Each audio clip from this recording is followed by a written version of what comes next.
Çok aşığım. Kesin bilgi. Çok aşığım ama yani çok. Şimdi siz diyeceksiniz ki ay Ceyda gene başladın. Yok bu sefer başka bir aşk benimkisi gerçekten. Şimdi bak tüylerim diken diken. Beni bıraksanız şu 35 dakika şu an bugünkü konuğumu konuşurum ve böyle anlata anlata yere göğe sığdıramam. O kadar çok seviyorum. Çok küçüktü. Şahane bir sinema filmindeki performansıyla hepimizi kendine aşık etti. Ve ben o günden beri onu hep takip ettim ve hep çok merak ettim. Hayat ona tatsız sürprizler sundu, ben merak ettim. Hiç tanımadım ama hep merak ettim. Ve o duruşunu, tavrını hiç değiştirmedi. Çizgisini hiç bozmadı. Gencecik ve gerçekten tanıdıktan sonra da birlikte bir projede yer aldık. Son dönemde, yakın zamanda dijital platformda izleyeceğiniz bir filmde birlikte oynama şansına sahip olduk. O anlatsın, biz dinleyelim istiyorum. Gençliğimi böyle heyecanla hatırlıyorum. Ah diyorum gençlik, sen ne güzel şeysin. İçimdeki çiçekleri açıyor. Bir çiçek olsaydı o kesinlikle bir kardelen çiçeği olurdu. Ben kardelenleri çok severim. Böyle karların içinden çıkıverirler bembeyaz. Her şeye rağmen dimdik, bembeyaz, tüm asaletleriyle, tüm güzellikleriyle, tüm heybetleriyle. Böyle bakarsın ve dersin ki oh be, öyle biri bugünkü konum. Bir cümlenin peşinden gideceğiz. Joe Poyer diyor ki, hedefleri olan insanlar başarır. Çünkü onlar nereye gideceklerini bilirler. Ben tam olarak böyle keskin niyetleri ve hedefleri olduğunu düşünmüyorum bugünkü canım konuğumun. Ama yeteneğini bildiğine eminim. O yeteneğiyle birlikte sınır tanımadığına eminim. Ama onda ihtiras değil, daha çok zarafet ve böyle mesleğine sonsuz bir bağlılık hissediyorum.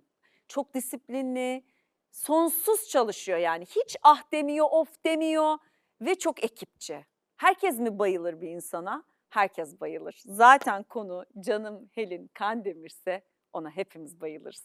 Gelin benimle. Sen benim çiçeğim. Hoş O kadar geldin. mutlu oldum ki onur duydum seni dinlerken. Ben sana bakarken onur duyuyorum. Sen de beni dinlerken kendine Çok mutlu onur duy. oldum ya, Çiçeğim, utandım. hoş geldin. Hoş bulduk Ceyda abla. Çok seviyorum seni. Ben de O seni kadar çok seviyorum. mutluyum ki bugün Teşekkür geldiğin için ederim. Helin'cim. Ne demek, ne demek. Sana Keyifle teşekkür geldim. ediyorum bu kadar yoğun programının içinde. Biliyorum çok programlara çıkmayı da sevmiyorsun. Beni kırmadın, dur saçını düzelt. Ben seni okşamaktan, saçını çeneden tabii böyle illa seveceğim Çok onu teşekkür ben. ederim. Öpeceğim, koklayacağım. Öyle doyamıyorsun ki, böyle sarıp sarmalamak istiyorsun, böyle bir duygusu. Ama bu hani çok ihtiyacı var korunmaya değil, evelallah yani. Şöyle de bir kız yani Helin, hiç öyle bir şeye ihtiyacı yok da. Böyle bir duygusu var çiçeğimin. Ya. Hoş geldin. Hoş bulduk. Hoş bulduk. Nasılsın? İyiyim Ceyda abla, çok şükür. Her şey yolunda. Çok yoğun çalıştığım, böyle temposu yüksek bir dönemdeyim. Seni gördüm, daha iyi oldum. Ben de seni gördüm, gene çiçeklendim. Evet, aynı şekilde. Ben de aynı Canımsın. şekilde. Yani zaten sana hepimiz bayılıyoruz. Zaten bütün işlerinde biz senin peşinden geleceğiz ve seni hep izleyeceğiz. Fakat gene de insanlığını, tavrını, her şeyini tekrar tekrar bir hatırlatmak istiyorum herkese. Bir kere çok sevgi dolu bir saygın var herkese. Bu nedir? Bu nereden geliyor? Yani çok güzel mesafeni koruyorsun, herkesin hakkını teslim ediyorsun. Çok üst bir yerden bakabilirdin, çok da özgürdün böyle bir yerden bakmaya. Nereden geliyor bu zarafet? Öncelikle estağfurullah. Çok teşekkür ederim. Öylesin. Senden hani hem aynı seti paylaşıp hem Evet. sohbet etme fırsatı bulup hem böyle yıllarca hayranlık duyup tekrar böyle bir anda bir masada denk geldiğim için çok mutluyum. Canım. O yüzden hani söylediğin her şeyin bendeki kıymeti başka. Hem onu bil isterim. Sağ ol. Hem de yani ben az çok sohbet ettiğimiz için de biliyorsun biraz daha böyle bir mücadele ve bir direnç biçimi olarak da sevmeyi seçiyorum. Hep bu çocukluğumdan beri böyleydi. Annem de bizi çok sevdi, çok koşulsuzca. Herkese ve her şeye rağmen ve her şeyiyle. Hep sevecek bir şeyler bulmak, mümkün olduğunca güzelde kalmak benim için biraz böyle bir hayatta kalmakla ilgili bir yer. O yüzden o kronikleşti, alıştım ben oraya yani. Benim için bu bir yaşam şekli, bir tercih değil, bir hal aslında. Yani tabii bu bence çok kıymetli bir biçim. Çünkü agresif olmayı tercih edebilirdin, saygı duymamayı tercih edebilirdin ya da ben zaten çok başarılıyım, çok güzelim Ve zaten 14 yaşımdan beri, yani pardon da 15 yaşında mı aldın Altın Portakal'ı kız kardeşlerinle? İstanbul Film Festivali'nden Kız Kardeşler'de biz hep beraber Evet, İstanbul Film paylaşmıştık Festivali'nde. İstanbul Film Festivali'nde. Evet, çok küçüktüm o zaman ama oyunculuk benim için hani gerçekten çok uzun bir maraton ve aslında benim artık böyle hayatımın çok içerisinde bir şey. Hani bir Evet. meslek olmanın dışında da bu Evet. iş artık bir yaşam biçimi benim için aynı zamanda. Ama kız Öyle. kardeşlerim, hepinize bayıldım ayrı. Muhteşem bir filmdi ve dedim ki of, nasıl oyuncular geliyor, güldür güldür, ve geldiniz. teşekkür ederiz. Gerçekten geldiniz. Sevdiğim sensin. Evet. Hemen onunla başlayalım. Aytaç'a da buradan, tabii Aytaç Şaşmaz'a da sevgilerimizi iletelim. Canım Esra Ronabar, ona da buradan ekstra sevgimi ve saygımı iletmek istiyorum. Sevdiğim Sensin çok kıymetli bir hikaye Evet, bizim için ve çok. uzun bir maraton aslında. Hani ve hayatıma böyle gerçekten bu insanları kazandım diyebileceğim çok fazla insan getirdi. Muhteşem. Hüseyin Avni Danyal, Evet. Prens'te rol arkadaşımdı Hüseyin Evet, de. Hüseyin abimiz de. Deniz Işın, Özlem Conker, Cihat Süvarioğlu, Umutcan Ütebay, Elçin Zehra, Nisan Büyükağaç gibi çok kıymetli isimler var. Gökçen Usta yönetiyor. Coşkun Irmak'ın hikayesi, senaryoda Yeşim Aslan'a ait. Dinliyorum senden. Ya şöyle, aslında biz bu maratona çıkarken, yani Dicle'nin hikayesiyle tanışırken çok doğru insanlara temas etmesinin süreçte çok fazla faydasını gördük.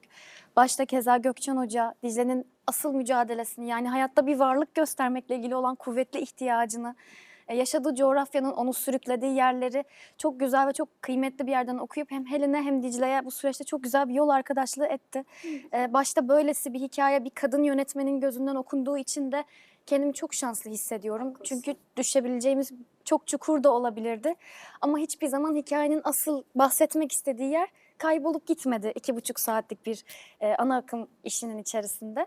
Buradan açıkçası çok müteşekkirim bu projeye. Hani böyle bir yerden ben tamamen arkasında durmayı seviyorum. Keza diğer süreçte Aytaç'la çok kıymetli bir partnerliğim oldu. Hem çok güzel bir disiplini vardı, hem çok güzel bir kalbi vardı ve bana çok güzel bir yol arkadaşlığı etti.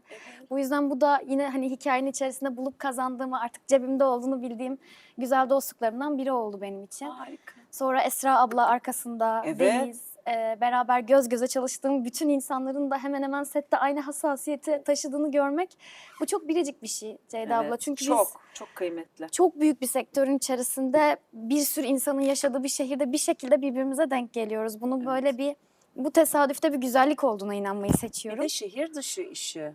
Öyle başladık, Aksaray'da Evet, başladık. yani Evet. şimdi İstanbul'dayız. döndünüz İstanbul'a. Evet, Çok evet. iyi. Aksaray'da başladık ve aslında çok ölümün ve kaybın işlendiği bir hafta ya o. Hikayenin başı Evet. ve dönüp evime kedimize sarılamadığımız, hayvanlarımızı göremediğimiz bir evrende çalışıyor olduk. Aslında orada tutunacak şey insanların birbirine duyduğu hassasiyetti. Bu süreçte ekip arkadaşlarımın nezaketi benim için o şehir dışı sürecini çok kolaylaştırdı. O nezaket senden kaynaklı. Yani tabii ki Estağfurullah. ekipçilik ruhu hepimiz için çok önemli dizi setlerinde, ama özellikle tırnak içinde başrol oyuncularının tavrı bütün setin ruhunu belirliyor.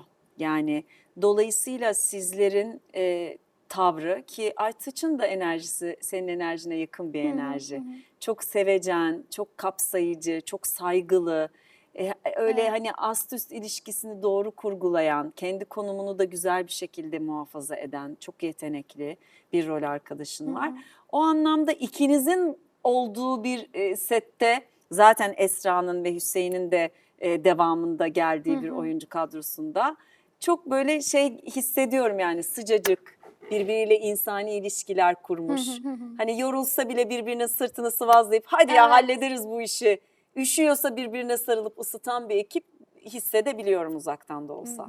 Çok öyleydi gerçekten, Değil mi? her yeriyle. Hala da öyle. Yani gibi böyle bir proje için özellikle tabii ki karşılık bulması çok güzel. Bir Çok. sürü emek var, arkasında Evet. inanç var, hayal var ama bu mesela bir işin büyümesini izlemek biraz o senin evladın gibi oluyor ya. Gözünün önünde büyümüş bir şey oluyor. Hani Tabii. nasıl insan çocuğunu sınavdan geçti diye daha çok sevmez. Tabii. Ya da geçemese daha aksi olmazdı.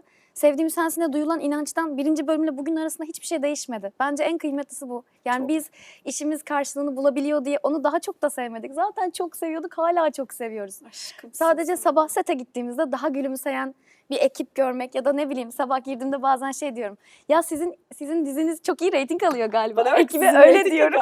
Ve mutlu oluyoruz hep beraber. Bu bize bulaşıyor, yayılıyor. Böyle bir yerden çok güzel. Yoksa hiç inanç değişmedi. Baştan beri çok kıymetli işlerin içinde yer aldın. Hep karşılığı olan, evet yani televizyon dizileri, dijital platformlar, filmler hep çok sevilen. Seslendirme sanatçısısın aynı zamanda. Çok kıymetli animasyon filmlerde seslendirmeler yaptın. O güzel, ruhumuza iyi gelen ipek gibi sesinle. Ay, Bu da çok çok teşekkür ederim. kıymetli.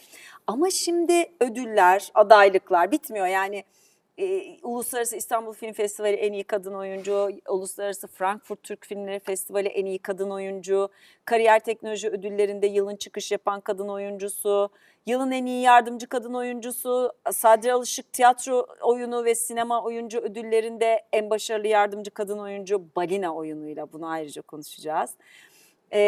Orada aday gösterildin. Yine 11. Ayaklı Gazete ödüllerinde performans ödülü alıyorsun. Ödül. Şimdi geldik bugüne. Evet, çok şükür. Ne hissediyorsun?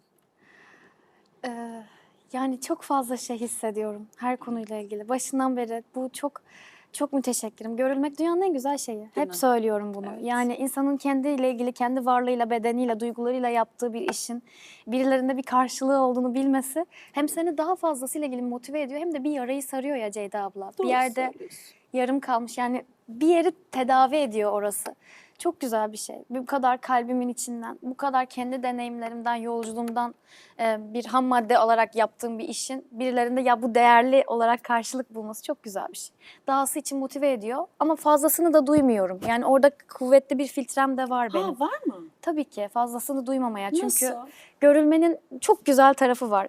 Bunlardan en güzeli bir sürü dost edinmek, bir sürü insandan kıymetli cümle duymak, sana el uzattıklarını bilmek. Diğer tarafı gene etiketten, yargıdan, baskıdan korkmak. Hani kendimi muhafaza ederek, duyduğum iyi sözünde, kötü sözünde beni aslında yolumu, ritmini değiştirmesine müsaade etmeden başarıyı kabul ediyorum tabii ki. Çok erken yaşta babanla vedalaşmak zorunda kaldın. Evet. Anneciğinin senin için ne kadar önemli olduğunu biliyorum. Ama ben şunu merak ediyorum. Acı mı seni büyüttü? Yoksa sen zaten böyle bir ruhtun da acı da sana başka bir hal mi kattı? Ve şimdi ben 49 yaşında dönüp baktığımda evet neyi yanlış yaptım, nerede dönüştüm, yanlışlarıma da sağlık diyebilirim 49 yaşımda.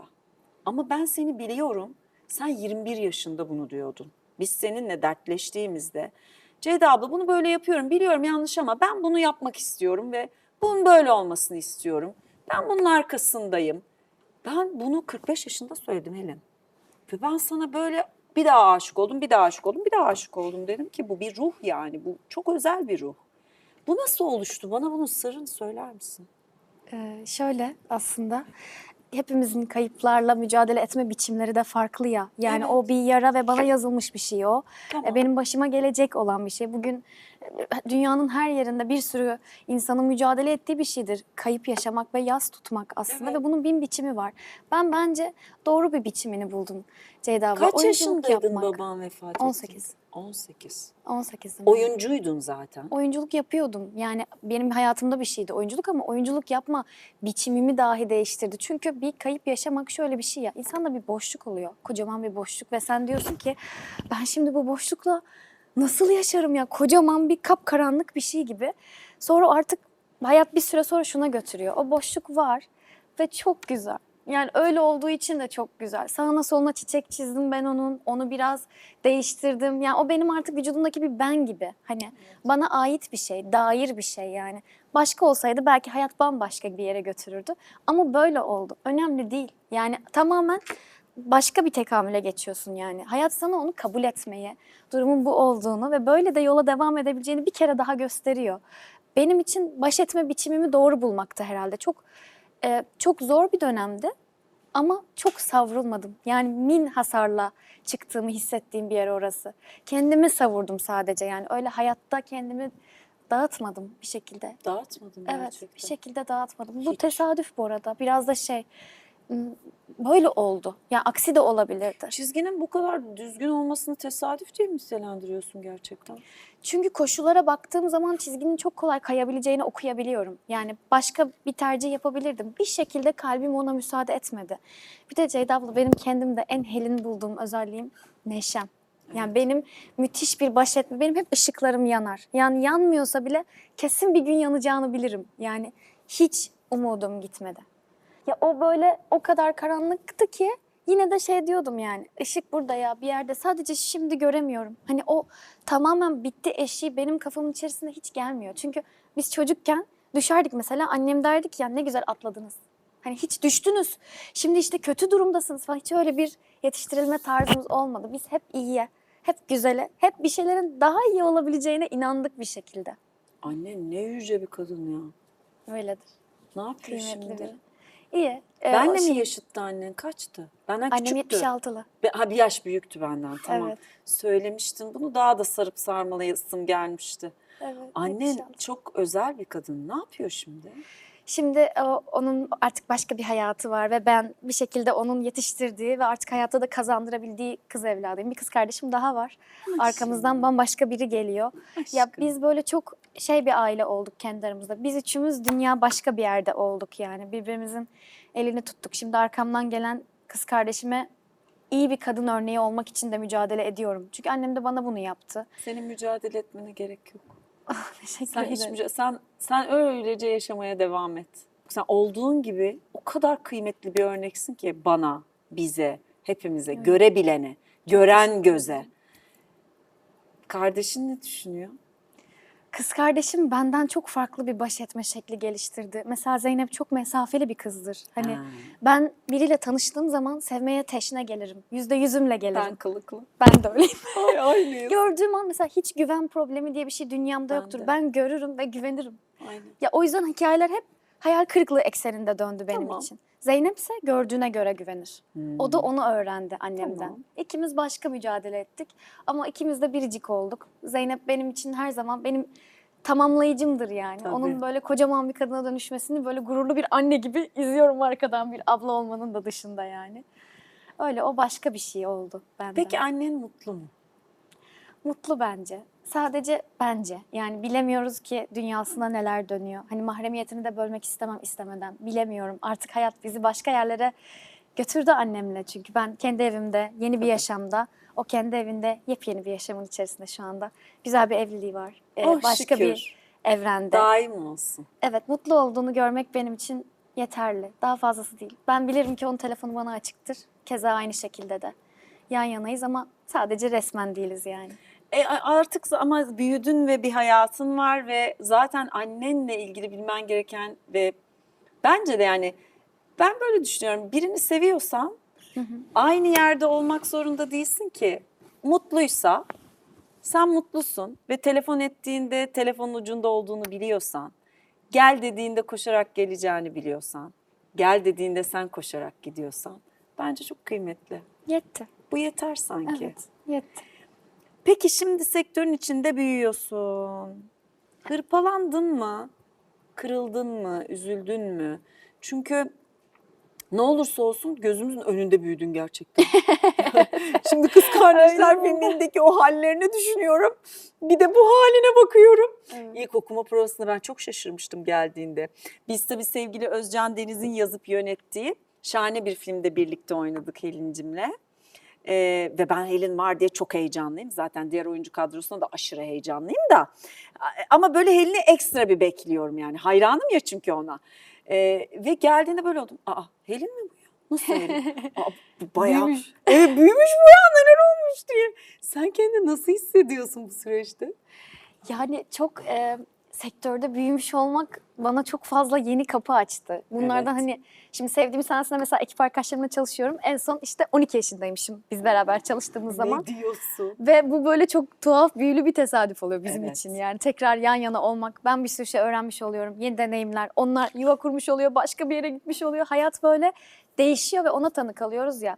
Ben oyunculuğa başladığım zaman herhalde 3,5-4 yaşlarındaydım. Yalan olmasın, tam emin değilim. Çok küçüktüm ama. Ve bu sektör bana bir sürü abi abla getirdi o zaman büyürken. Tabii. Yani dişimin karavanda düştüğünü ben çok net hatırlıyorum yani. Dişimin 6 oyuncu tarafından karavanda çekildiği bir hatıram var benim. Hani bu başka bir maraton oldu. O yüzden oyunculuk sadece oyunculuk olamadı. Yani başka bir şey oldu. Benim büyümemin içerisine karıştı. Bana dair oldu artık yani. Biz böyle olduk onunla. Bir meslek değil benim için. Dolayısıyla önemli olan hep hız değil, süreklilik oldu. Yani nasip olursa 60'ta da bunu yaşamak. Ya Ah, 22'de amin. çalışmıştık demiş olmak istiyorum. Peki kırıldığın, gücendiğin, ben olduğunu düşünüyorum da kendini doğru ifade edemediğini düşündüğün yerler oldu mu hiç? Olmaz olur mu? Neler Oldu oluyor? mu? Tabii ki. Aa. Herkes çok... Ya ben şeyi de çok severim. Güzeli görmek demiştim ya sana daha önce de. Bazen yani istediğin kadar unu, yağı, kat, süt bozuk oluyor. Yani onu dahi sen şifalandıramıyorsun. Öyle bir yerden çok yara aldığım olmuştu çalışırken. Ama artık bunu daha iyi yönetiyorum. Yani bağ kurmadan da çalışabilmeyi öğrenmeye başladım galiba. Hep öyle bir ihtiyacım vardı. Çok Evet. yara oldu. Çok yazık oldu. Çok denedim olmadı yani. Ama hep olmadı. Sonunda mutlaka bir yerde bir şekilde orası açıldı benim için yani. Olana da olmayana da bir şükür. Bu böyle bir hikaye benim için. Ya şimdi ben 49 yaşımdan sesleneyim sana doğru. Biz hep koşulsuz seviyoruz ya. Evet. Belli bir yerden sonra şey oluyorsun. Aa yok koşulsuz sevmeyeyim biraz ya. Biraz da koşulsuz Koşulsuz sevmeyeyim. seveyim. Hep koşulsuz sevdim biraz da koşulsuz sevmeyeyim gibi bir şey oluyor. Yani Ceyda abla deyince gözümü kapattığımda sana dair hatırladığım en temel şey de sevme becerin ya. Hani o sevebilme kapasiten. Evet. Mesela öylesi bir, ya sonuçta çok ataerkil bir iş ya aslında. İş demeyeyim, düzeltiyorum. Bulunduğumuz ortam. Hani Evet. çok böyle eril ve kuvvetli ve şiddetli ve böyle şey geliyor bazen baskı altında. Orayla bir mücadele etme biçimi olarak da kabul etmeyi geliştiriyorsun. Evet. Orada var olabilmek için. 60 kişiyiz ve bir aile oluyoruz. Haftanın 6 günü 16 saat bazen birlikteyiz yani. Bu süreçte başka türlü yaşayamazsın. Ben de yaşayamazdım. Çok duydum duyduğun şeyi. Herkesi de seviyor musun? Kesinlikle hayır ama herkesle sevilecek bir şeyler arıyorum. Mutlaka arıyorum yani. Bak çok doğru bu laf ha. Ben hiç bak 49 yaşımdayım böyle bir şey söylemedim. Aferin kız. Gene bir şey öğrettin bana. Ay, estağfurullah. Herkesi sevmiyorum ama herkes de sevecek bir şey buluyorum. Çok güzel lafmış. Beni nasıl rahatlattın şu anda acaba? Ya, o mücadele güzel. Yani olmaz deneriz ama bir şey vardır belki diye bakarım yani. Benim için umudu kesmek birinden çok zor bir şey. Çünkü benden çok umut kesildi ve bu koşulsuz inanarak bunu tedavi ettim yani. Çok zor bırakırım insanları sevmeyi. Senden umudunu kesenin de alnını karışlarım ben. İnsanlığını da sorgularım. Kimse kusura bakmasın yani. Psikoloji eğitimi nasıl gidiyor benim güzelim? Gidemiyor artık Gidemiyor. tabii ki. Başka bir yere sürükledi hayat beni. Dondurabildin mi? Ne yapacaksın orayı? Yani şu anda devam etmiyorum Edemiyorsun. şeklinde. Bir de biraz ihtiyaçlarım da değişti. Ha. Ceyda abla. Evet, o zaman üniversite sürecinde tercih için biz şöyle bir sesle büyüdük. Annem hani üniversite. Evet. Üniversite. Sonra ya benim gibi bir hayat için buraya iyi ki sordun, açıklamak da istediğim Lütfen. bir yerdi. Ben bu hayatın bütün sorumluluğunu da sırtımda taşıyorum ve eğitimin bir zaman, bir efor ve bir dikkat istediğini düşünüyorum. Doğru. Yani mezun olmuş olmak için mezun etmek istemem kendimi. Yani ona bir mesai ayırabileceğim, bir psikoloji ve sağlıklı bir beden sunabileceğim bir evrende okumak isterim bölümümü. Yani ya da başka bir bölümü. O yüzden benim için orası durmak durumunda kaldı. Çünkü bir hayat var arkamda. Bakmak durumunda olduğum, yaşadığım bir hayat yani.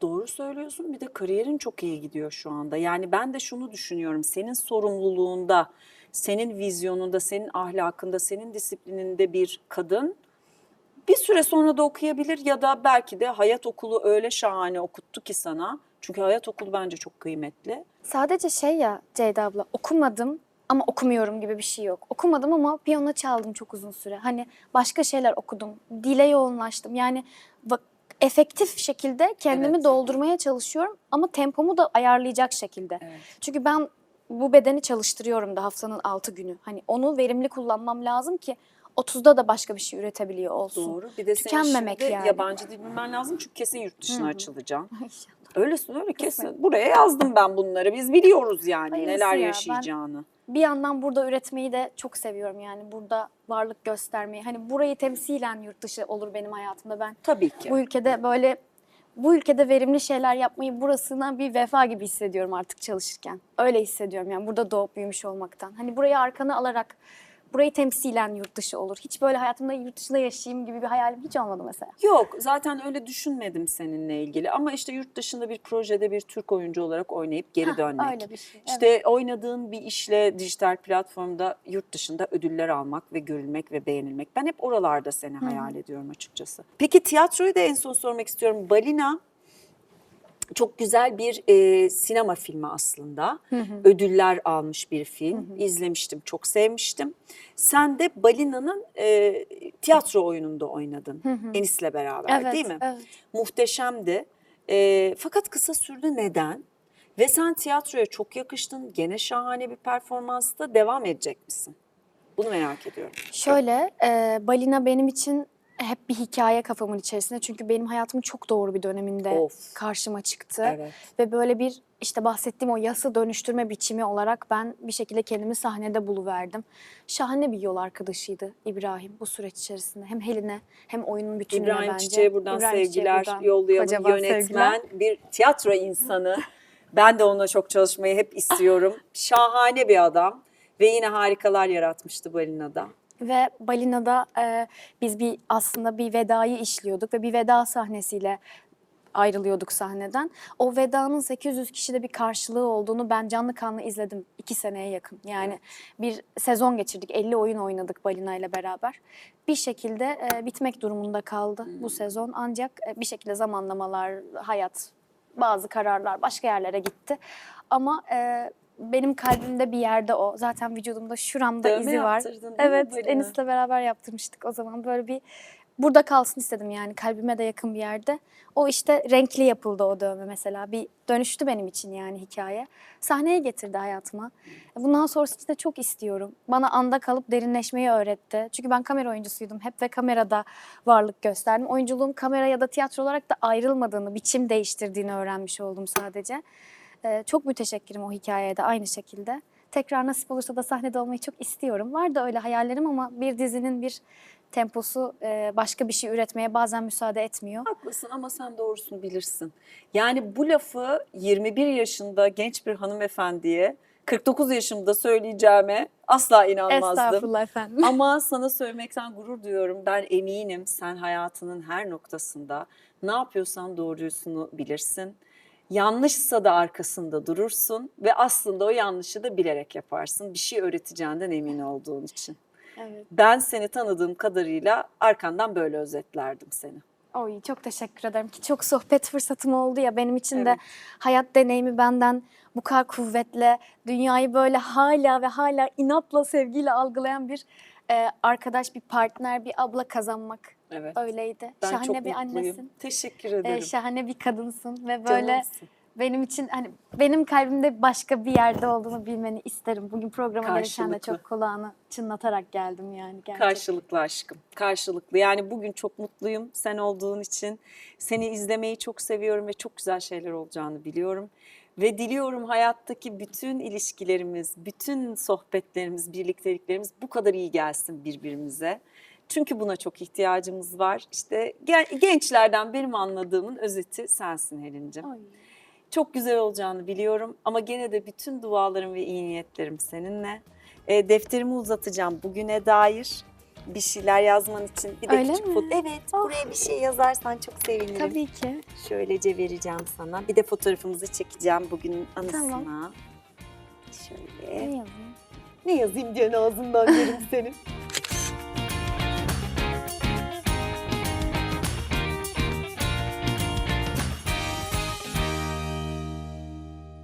İşte ışık ışık ve o yüzden yaptığın her iş hep böyle olacak. Hepimiz senin peşinden geleceğiz.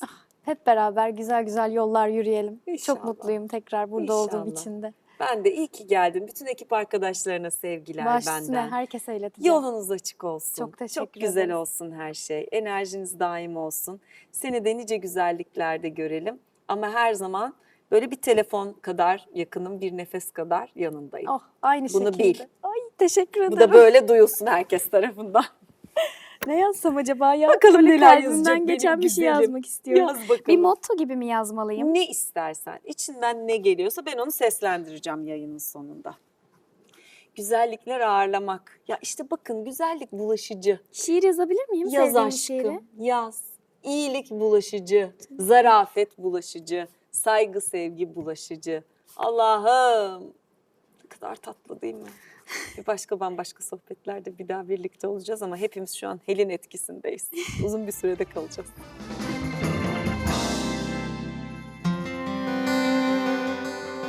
Güzel kalpli, güzel enerjili canım Helin'i ağırlamak her zaman olduğu gibi bana çok iyi geldi. Hayatı boyunca bütün güzelliklerinin beraberce peşinden gideceğimizden adım gibi eminim. Seni çok seviyorum Helin. Bütün iyi kitapların sonunda, bütün gündüzlerin, bütün gecelerin sonunda Meltem'i senden esen, soluğu senden olan yeni bir başlangıç vardır. İşte böyle bitirdi satırlarını defterin sayfasında. Canım Helin Kandemir.